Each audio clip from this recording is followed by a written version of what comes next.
Dosa akan mengundang perbuatan dosa yang lain. Sebab tu bila kita buat satu dosa, dosa tu dia berkembang pada dosa yang lain. Sebagai contoh, orang minum arak. Sebab dia minum arak, hilang kewarasan akal, lepas itu berzina, lepas itu membunuh, lepas itu melakukan jenayah demi jenayah akibat daripada permulaan satu dosa.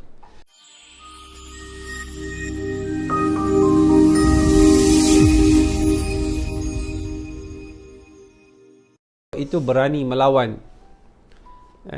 Padahal sebelumnya ia tak berani. Maknanya yang pertama semalam kita bincang, hamba itu semakin berani menentang Allah, semakin berani melawan Allah, sedangkan dahulunya dia tidak berani. Yang keduanya kita bincang, dosa yang berterusan itu akan menutup hati. Karat-karat dosa itu dia akan menutup hati sehingga terhijab. Kita sebut sebagai nuktatun sauda, sebagai titik-titik hitam ataupun karat-karat yang dipanggil rana dalam surah Al-Mutaffifin ayat yang ke-14. Barana ala qulubihim. Rana, ra alif nun, rana ini ialah karat. Dia menutup hati kita sehingga kita ni, hati kita jadi gelap. Gelapnya dengan sebab titik-titik dosa. Tetapi kalau kita belah jantung kita ni, nampak merah je, tak ada apa pun. Kerana yang gelap itu ialah pada maknawinya, pada rohaninya, bukan pada fizikalnya. Tak ada apa-apa pun ustaz, tengok cantik je, dia punya jantung dia merah je. Itu pada fizikalnya. Tapi hakikatnya, maknawinya, rohaninya, Allah telah tutup hatinya. Dia tak boleh nampak kebenaran. Yang ketiga kita bincang semalam, iaitu bila melakukan dosa, sering berbuat dosa, menghilangkan pandangan buruk terhadap dosa dan maksiat. Itu yang ketiga. Bila sering buat dosa, kita tak rasa yang dosa tu dosa, kita rasa yang maksiat tu maksiat. Sebab orang yang boleh rujuk balik kepada Allah, boleh bertaubat pada Allah bila dia merasa salah. Sebab tu saya sebutkan dalam perkongsian saya, bahawa rukun pertama bertaubat itu menyesal.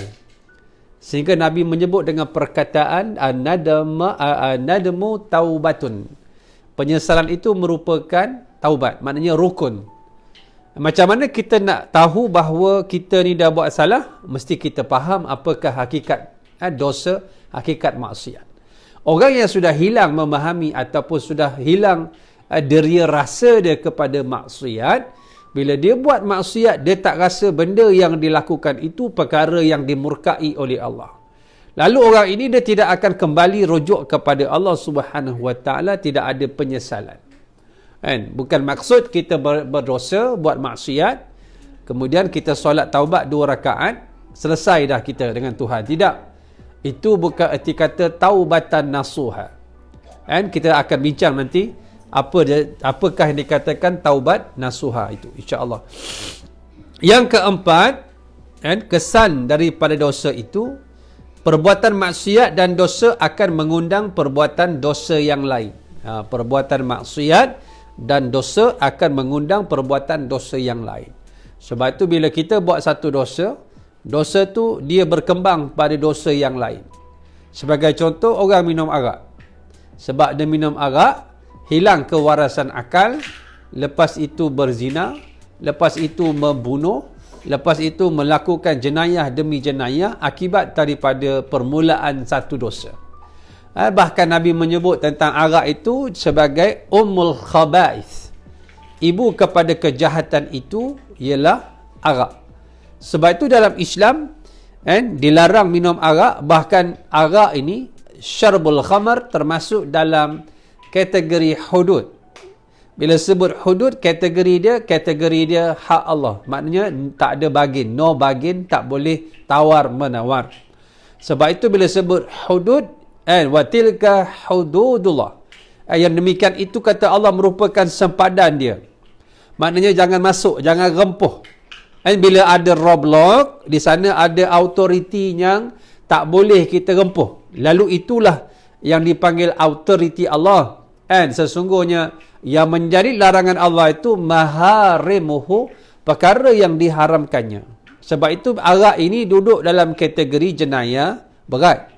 Sebab itu minum arak itu dia kalau ada hukum Islam dia kena sebat 40 kali sebatan.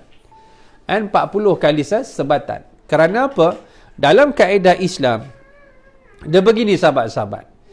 Bila Allah perintahkan satu perkara itu, mesti perkara itu baik. Dan bila Allah larang satu perkara itu, mesti perkara itu tidak baik. Sebab itu bila apa Allah suruh, dia mesti membawa manfaat. Ini dipanggil jalbul manafi'. Dia membawa benda-benda yang bermanfaat.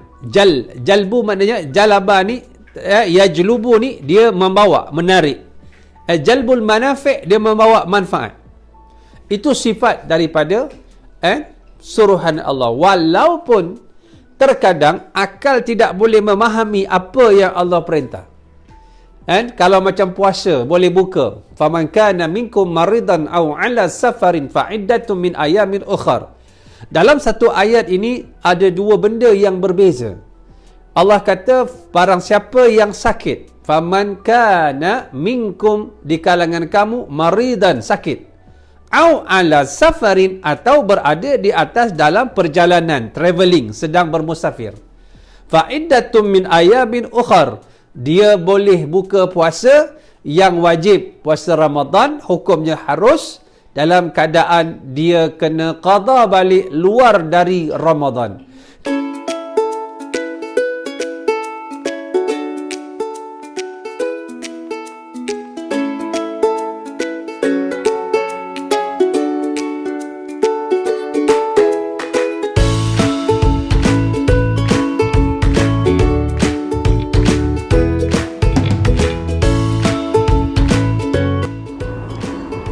Bismillahirrahmanirrahim. Terima kasih kepada seluruh penyumbang yang menaja minuman Tanwir Koko ini kepada madrasah kami. Mudah-mudahan tuan-tuan dan puan-puan dirahmati oleh Allah SWT.